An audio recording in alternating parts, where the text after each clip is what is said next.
The hive mind on wheels, how autonomous driving really works. The modern intersection is a chaotic theater of physics. Hundreds of variables exist simultaneously.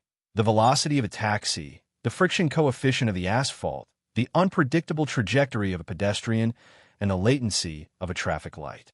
For a human driver, navigation is intuitive, reliant on biological neural networks trained over millions of years of evolution. But for a machine, this environment is a mathematical war zone. There is no intuition. There's only data.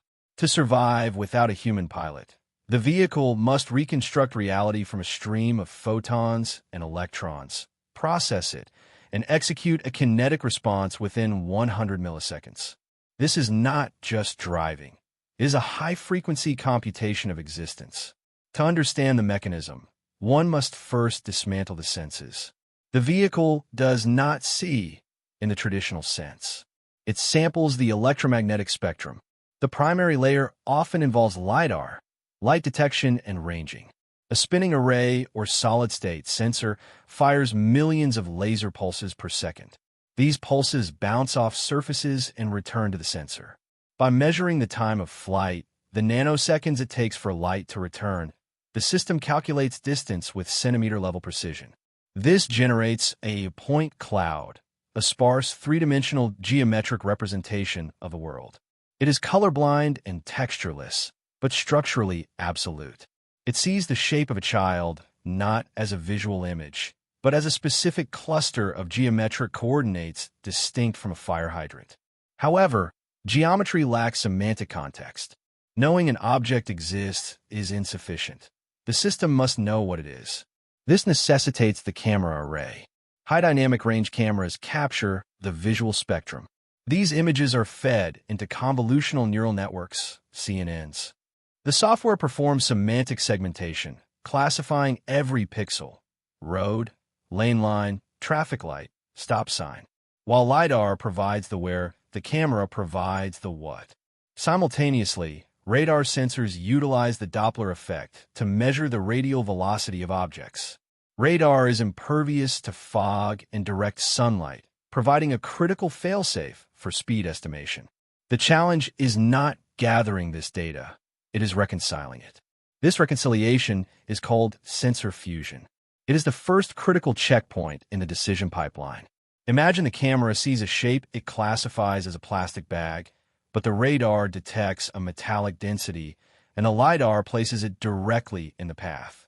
The system cannot guess. It must fuse these contradictions. Algorithms like the Kalman filter or extended Kalman filter are employed here. They function as probabilistic state estimators. The system takes the noisy measurements from all sensors and predicts the state of the object. It then updates that prediction based on the certainty of each sensor. If the LiDAR has a higher confidence variance than the camera in low light, the system prioritizes the LiDAR's geometric truth. This creates a unified world model, a single, real-time digital twin of the surroundings. With a stable world model, the system faces the localization problem. Where am I? GPS is insufficient. Civilian GPS has a margin of error of several meters, enough to put the car on the sidewalk. The vehicle relies on SLAM, simultaneous localization and mapping. It compares its live LiDAR scan against a preloaded, high-definition HD map. This HD map is not a navigation map. It is a voxel-perfect scan of the environment, containing lane widths, curb heights, and traffic rules. By matching the observed geometric features, like the corner of a building or a pole, to the stored map, the vehicle triangulates its position with sub-centimeter accuracy. It locks itself into the digital grid. Now comes the prediction layer, the realm of artificial intuition. The system identifies dynamic agents, other cars, cyclists, pedestrians. It must predict their future states. This uses recurrent neural networks, RNNs, or transformer models trained on massive datasets of human behavior. The system projects a probabilistic tube for every object. For a pedestrian standing at a curb, the system calculates multiple futures, a 70% probability they will wait, a 20% probability they will cross, and a 10% probability they will turn around. The car does not react to what is happening now. It reacts to what will happen 2 seconds from now. This anticipation is computationally expensive, but vital for smooth operation. Once the future is predicted, the system engages the planning layer. This is the strategic commander. The goal is to generate a trajectory, a path through space and time. This is often solved using cost function optimization. The algorithm creates thousands of potential paths. Each path is assigned a cost based on variables: safety, distance from obstacles; comfort, smoothness of acceleration, known as jerk; legality, speed limits; and efficiency. A path that hits a wall has infinite cost. A path that swerves violently has high cost. The system searches for the global minimum, the green carpet trajectory that balances all constraints perfectly. This path is recalculated continuously, often at 20 Hz. The selected trajectory is purely mathematical, a curve in a virtual coordinate system. To move the physical machine, this geometry must be translated into physics.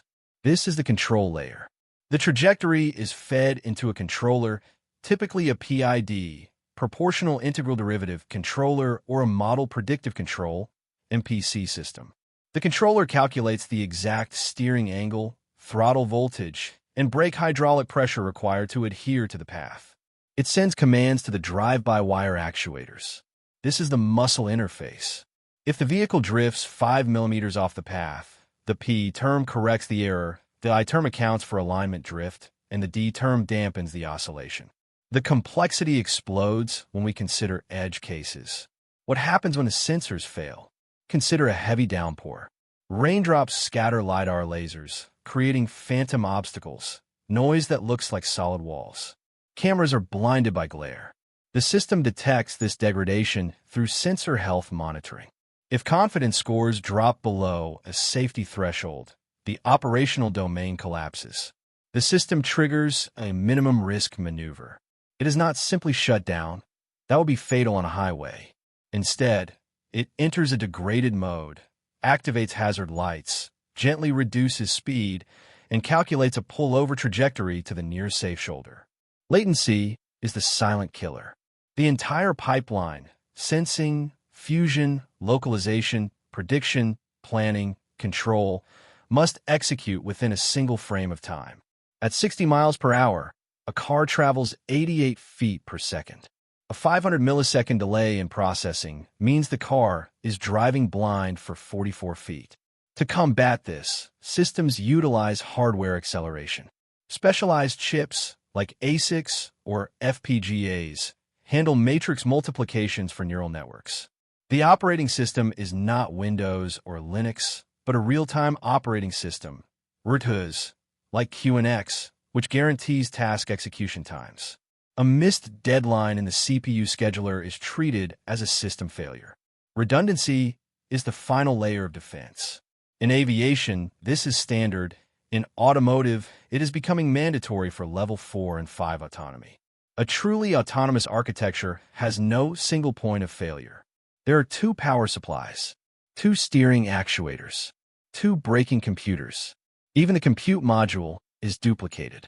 If the primary brain freezes or calculates a dangerous trajectory, a secondary shadow brain, running simplified code, constantly validates the primary's output. If a discrepancy is found, the primary wants to accelerate into a wall.